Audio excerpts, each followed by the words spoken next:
One of the great Christmas traditions in many households is maybe to have a little bit of a bust up with a member of your family at some point. It happens. Well, I tell you what, there's going to be some dust ups on the rugby pitch over the next week or so, because there are some properly spicy matchups, some real deep rooted rivalries that can get the juices flowing for the rugby through the festive period. I thought I'd shine a light on some of those fixtures in the URC, in the Premiership as well, and just run you through what's happening over the next week or so, because after a couple of brilliant weeks in the Champions Cup, domestic focus is now on the agenda, and it's very much back very close to home in a lot of cases with the fixtures. So starting with, as I record this, tomorrow night, Friday 22nd of December, so a lot of people will be finishing work, do it maybe at 5 p.m. on Friday evening in Glasgow or Edinburgh, and then heading to Scotstoun for Glasgow v Edinburgh, the first game in the 1872 Cup between Scotland's two professional sides, Edinburgh travelling to Glasgow Warriors. And this is one of the oldest derbies on earth. In fact, it might even be, it is the oldest inter-district rugby match in the world. So in 1872, a Glasgow district team played against an Edinburgh district team. It was 20 aside in 1872. Edinburgh won that first one. A cup was introduced in the mid-90s, and in 2007 it was kind of resurrected, and they play home and away, and the aggregate score winner takes the 1872 Cup. And there's an edge in these games. It should be really, really fun to watch. That's Friday night, when also Ulster are playing Connacht. They're hosting Connacht, and these two Irish provinces, so rivalries going back years. We'll get to the other Irish derby in just a minute, which is even bigger. But the last three results between Ulster and Connacht: Connacht 20, Connacht 22, Ulster 20, Ulster 10, Connacht 15, and Connacht 20, Ulster 22. So recent history is that this is a fiercely fought match, and it should be well worth keeping an eye on tomorrow night. Moving ahead to Saturday, and the Stormers against the Bulls. I cannot wait for this one. What's cool about this, you have to sort of go back to the period where South Africa was isolated from the world in terms of sport due to apartheid and the restrictions that were imposed. As a result, they had to kind of find the rivalry and the sporting competition within the borders of South Africa. And one of the things that really emerged was the North v South battle. Cape Town versus Pretoria, and what we now know as the Stormers versus the Bulls. And this is going to be, I'm sure it's going to be brilliantly well attended in Cape Town, and there's going to be a lot on the line. Now, what's also interesting about this one is that the balance of power is shifting in South African rugby, and the Bulls are emerging as potentially the dominant force. Stormers have been that the last few years, and in fact this is the 7th clash in the URC, and the Stormers are on a 6-game winning streak, but the Bulls have got the bit between their teeth and they are looking very good. So keep an eye out for that one. It's a bit like Charles Dickens and his Tale of Two Cities. It was the best of times, it was the worst of times. You got Cape Town and Pretoria. That one is going to be well worth keeping an eye on. That's Saturday, the 23rd. And then there's nothing really, there's some games happening on Saturday, but in terms of the big derbies, nothing till Boxing Day, and this is the one to keep an eye on. Oh, this is going to be good. Thomond Park, Boxing Day, the RG Snyman Bowl, that story fresh in the minds of every Munster fan as they welcome Leinster in what would already be edgy and tense and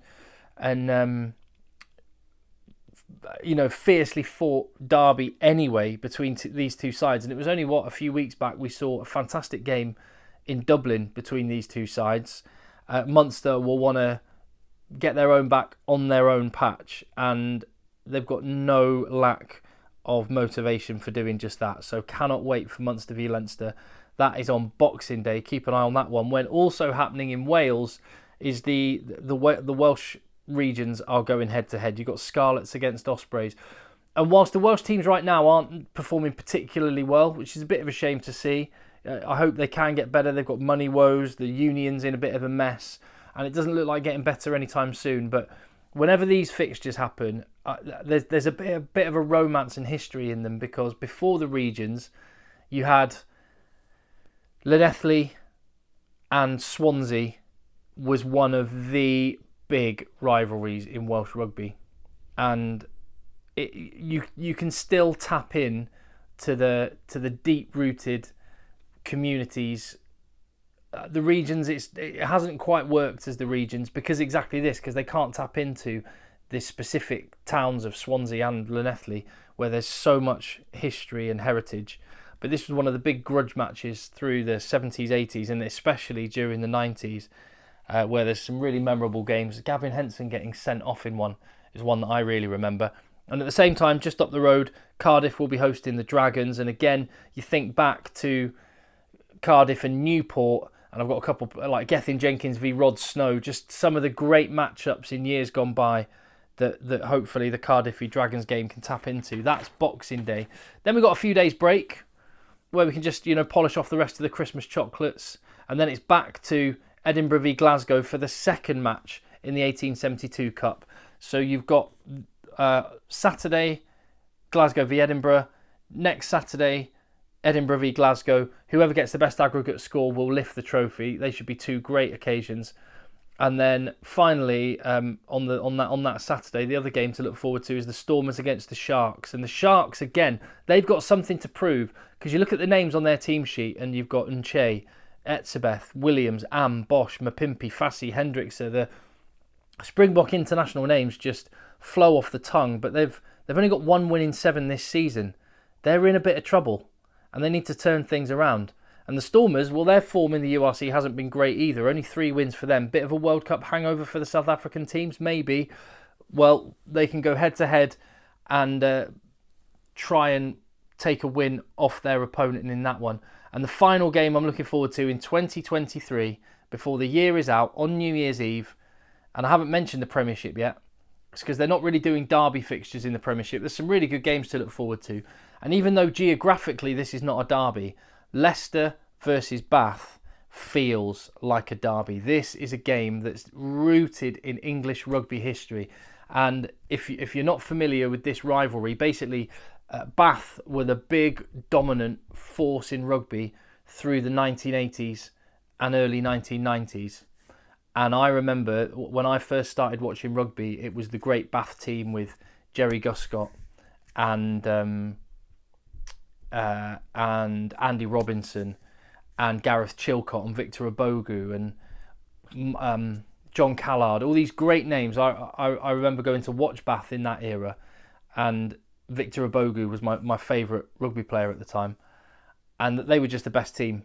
Won the European Cup, won the English Pilkington Cup and all the rest of it. And then came the Leicester era, and with Martin Johnson and Neil Back and Graham Rowntree and Darren Garforth and these great players, era-defining players. Leicester owned rugby through the late 90s and into the 2000s.